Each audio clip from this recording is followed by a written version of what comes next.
तर आम्ही आलो फाटीवर इथं आणि लाईन आहे इथं आलेलं कळालं म्हणजे लाईन आहे तर टेक्निकल प्रॉब्लेममुळे लाईव्ह बंद आहे आणि आम्ही व्हिडिओ करून तुमच्याबरोबर शेअर करतोच.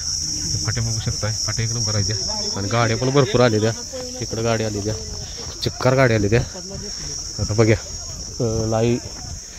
नाही शक्यतो करून व्हिडिओ करण्याचा प्रयत्न करतो, व्हिडिओ तुमच्याबरोबर शेअर करतो. काय होतं ब्रह्माचं ते अपडेट देत राहतो कारण की फाटे तर एक नंबर आहेत आणि लाईव्ह होतं काय तर टेक्निकल प्रॉब्लेम लाईव्ह बंद आहे म्हटली ते. तर आता निघालो मैदानात आणि तिथं लाईव्ह आहे का नाही काय सांगता येत नाही कारण की काल 4-5 जणांचा फोन आलेला उमरजमधलं की दादा तिथं लाईव्ह नसतंय वगैरे वगैरे. आता त्यात पावती पण टाकून ठेवली आम्ही गडबडीत, त्यामुळे आता मैदान केलंच पाहिजे. आणि 4-5 ठिकाणी आज मैदान आहे, मोठी मैदान आहेत. ते आता बघा काय होतं तिथे गेल्यानंतर शेअर करतो व्हिडिओ झाला तर. आणि एक खुशखबर सांगायची आहे, आपला बाजी शेट काल पळाली, चांगला पळाला बाजी, ती पण व्हिडिओ शेअर करतो मी. हा तर ती पण व्हिडिओ शेअर करायचा कारण बाजी मैदानात नेल्या डायरेक्ट त्यांनी 3 नंबरला राहिला तर चांगला आला, सगळा आला पळत, त्यामुळे खुश आहेत सगळे. आणि जवळजवळ मला वाटतं 3 महिन्यात आज बाजी गेला मैदानात, 3 महिने गॅपवर होता नुसतं, त्याला फेरन तीच चालू होतं. ती पण मला आज शेअर करूया. तिथं मैदानात गेल्यानंतर व्हिडिओ झाला तर शेअर करतो, लाई आहे का नाही ती पण तिथं गेल्यानंतर शेअर करतो. हिच आज सांगायचं होतं.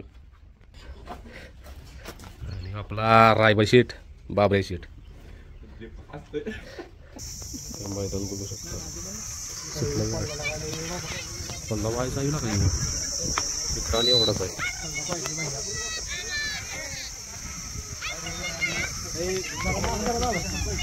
आपला एक जोडीदार इथं राहतोय, मग तो 2 मिनटं थांबा म्हणला, तोपर्यंत आपण दत्ताच्या मंदिरासमोरच आहे, दत्त महाराजाचं दर्शन घेऊया. आणि आज एक ड्रायव्हर नवीन तयार करायचा चाललाय. 2-3 वेळा गाडी म्हणजे फेऱ्याला चालवल्या, मग ती फेऱ्याला चालवलेली गाडी बघितल्या बाह्या शेट म्हटले दीपक शेट गाडी आज चालवायची मैदानात कारण की गाडी एकदम भारी चालवतोय.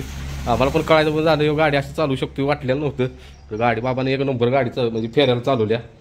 मग आज बघा दीपक शेट काय करते. दीपक शेटच्या आज पहिलंच मैदान आहे, तू पहिल्याच मैदानात गाडी चालवणार नाही. बघू आज काय होतंय ती पण शेअर करतो तुमच्याबरोबर कारण की पोरग ही पण असं आहे म्हणजे सड पातळ आहे, त्यामुळे वजन नाही काय नाही, हलका आहे, हलका पण नाही, गाडी एक नंबर चालवते.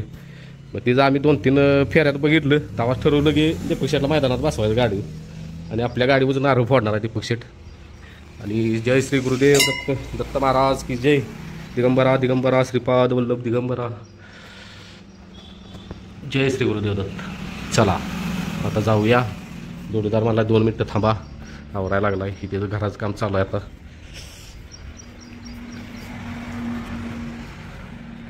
तर आता आलेलं आहे माळाला आपल्या रानात. इकडं आपलं रान चालू होते असं, इथनं पाक खालीपर्यंत इकडं असं खाली आहे. इथं जवळजवळ एक 12-14 एकर तळ आहे आपला एका जागेवर. आणि इथं शेजारीची वैरण मका केलेली तिने, ती म्हणली मका द्यायची आहे. आणि वातावरण बघू शकता कसं मस्त झालं. मग ती म्हणली ती मका द्यायची, मग आम्ही मका बघायला आलेलो एक दिवस. मका आपल्याला पसंत पडली, तर एका दिवसात म्हटलं काय नेणार नाही आम्ही कारण मका वाळत्या.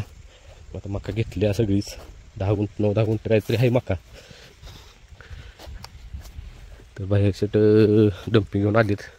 बाहेर म्हटलं तुझा पुढे वैरण थोडं आम्ही शेडतला आवरतो. आता शेडतला आवरले. चला आता चिक्कार तोडल्या मका, बस झाली एवढी.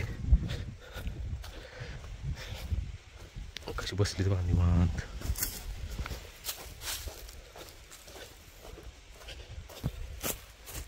उद्याच्याला सुलतान पण आहे, सुलतान आणि सर्जा.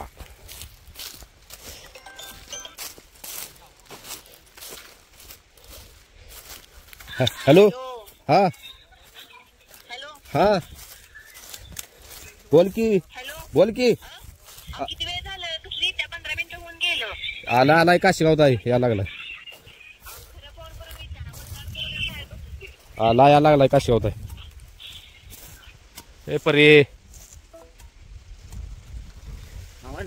आता आलू शेडत आणि ती सगळी साफसफाई करायची आहे. गावान पण धुवून घ्यायचे, या असं धुवून घेतो लागेलच.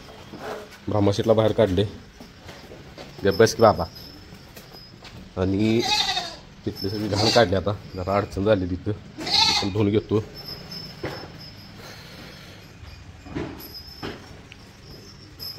लुटून घेऊन आता सगळं व्यवस्थित टकाटक. भैया या पाटील घेतलं नाहीस खाद्य? या पाटील खाद्य घेतलं नाही?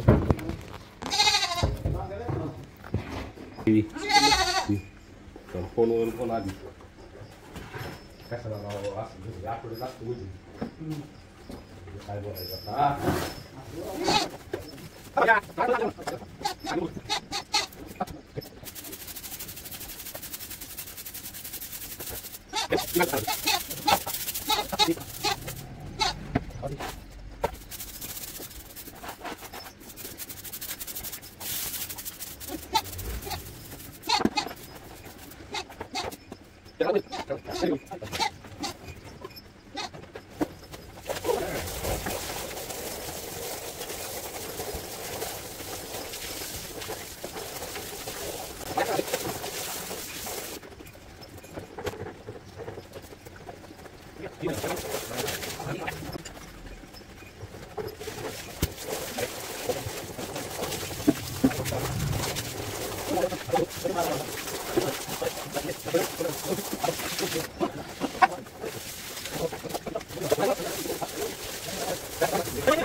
And when I feel like this, I'm immortal. When I feel like this, I'm immortal.